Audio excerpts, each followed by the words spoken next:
Alors, que retenir de cette nouvelle composition de l'exécutif et qu'en est-il du timing de ce remaniement ministériel?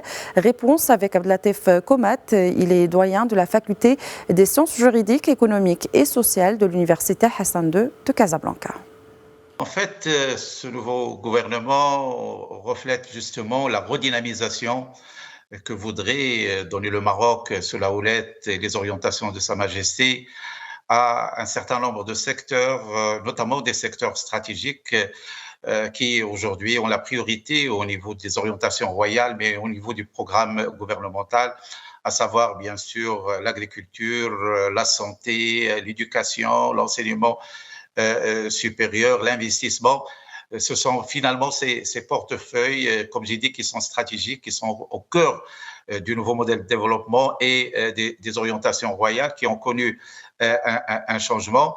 Deuxième chose, bien sûr, c'est l'intégration des secrétaires d'État. Vous savez que, en fait, déjà au niveau du premier gouvernement, c'était prévu qu'il y ait des secrétariats d'État. Finalement, c'est aujourd'hui qu'ils ont vu le jour. Et bien sûr, il s'agit de donner un soutien, notamment aux ministres qui ont des portefeuilles importants et qui ont besoin justement de renforcer leur équipe par des secrétariats d'État qui auront un rôle central également à jouer dans la dynamique qu'on connaît justement des secteurs qui sont dotés de secrétaires d'État pour booster l'action gouvernementale.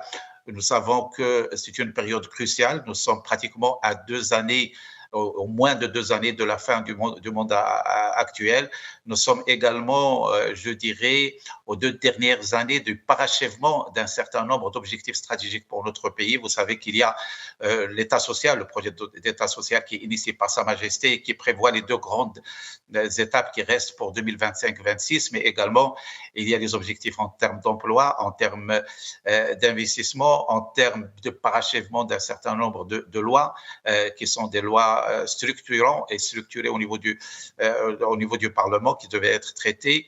Alors, bien sûr, c'est une étape très sensible et aujourd'hui, je crois que l'élan est donné pour un nouveau souffle, notamment pour terminer ces 2 années et aller vers l'atteinte des objectifs du mandat de 2021-26 et qui, il faut le rappeler, il fait partie d'objectifs plus moyen et long terme, plus stratégiques. Et là, je fais allusion au nouveau modèle de développement, je fais allusion à divers plans stratégiques qui sont arrêtés notamment à l'horizon 2030.